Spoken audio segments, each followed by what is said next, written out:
பதவி கிடைச்ச உடனே மனுஷங்க எப்படி மாறுறாங்க பார்த்தீங்களா?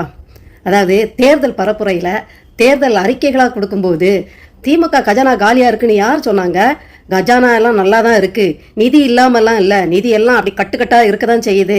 என்ன அவங்க ஒதுக்கிடுறாங்க, அவங்களுக்கு செய்யறதுக்கு மனசு இல்லை, அவங்க பாக்கெட்டில் எடுத்து பதிக்கிடுறாங்க. ஆனால் நான் அப்படி இல்லை, ஒத்த பைசா காசு நான் எடுக்காம உங்களுக்கே செலவழிச்சிருவேன், கஜானாலேருந்து தூக்கி தூக்கி அப்படியே அள்ளி வீசிடுவேன் அப்படின்னு வாக்குறுதிகளையும் இலவசங்களையும் அள்ளி வீசினாரு ஒரு மகாராஜா. இப்போ பதவி கிடைச்சிருச்சு. முதலா பதவி கிடைச்சி ஒரு ஸ்பீச் கொடுக்குறாரு. அதில் சின்ன தெரியுமா சொல்கிறாரு, நான் ஏற்கனவே சொன்னேன் இவர் பதவிக்கு வந்தாருன்னா இதை தான் சொல்லுவார் அப்படின்னு சொன்னேன். அதே மாதிரி அதை சொல்லிட்டாரு. என்ன சொல்கிறாருதா, ஐயோ வாக்குறுதி அள்ளி கொடுத்துட்டோமே, நாமளே வரமாட்டோம்னு நினச்சோம், எப்படியோ வந்துட்டோம், இப்போ வந்து கேட்பானுங்களே, கொடைவானுங்களே, எங்கே வாக்குறுதி எங்கே, தாங்க தாங்க அப்படின்னு கேட்பாங்களே அப்படின்னு ஒரு நடுக்கம் வந்துடுச்சு.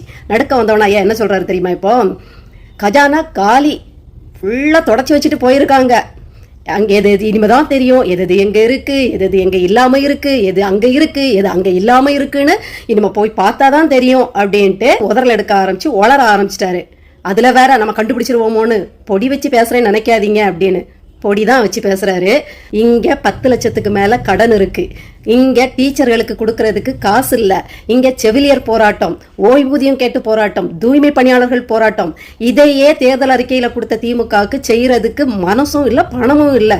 இவர் சொன்ன மாதிரி அவங்க சுருட்டிட்டு தான் போயிட்டாங்கன்னு வைங்க. அப்போ அங்கே தொடச்சி போட்டிருக்குங்கிறது எல்லாருக்கும் தெரியுது.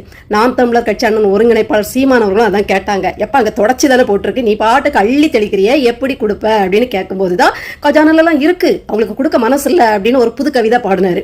இப்போ இன்னைக்கு காலையில் தான் அவருக்கு தெரிஞ்சிருக்கு கஜானாவை தொடச்சி வச்சுட்டு போயிருக்காங்கன்னு.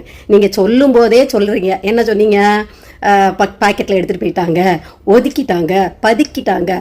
அப்போது ஒதுக்கிட்டு பதுக்கிட்டு போனாலே அங்கே கஜானா காலின்னு தானே அர்த்தம். அடுத்தது பார்த்தீங்கன்னா இங்கே ஒரே பவர் சென்டர் தான், சைடு சென்டர், சென்டர் சென்டர், அந்த சென்டர், லெஃப்ட் சென்டர், ரைட் சென்டர்னு கிடையவே கிடையாது. மொத்த பவர் சென்டர் நான் தான் அப்படின்னாரு. இந்த ஒத்த பவர் சென்டருக்கு யார் வந்து மொத்தமாக வாரி மின்சாரத்தை வழங்க போகிற வாரியம்ங்கிறது நமக்கு நல்லாவே தெரியும்.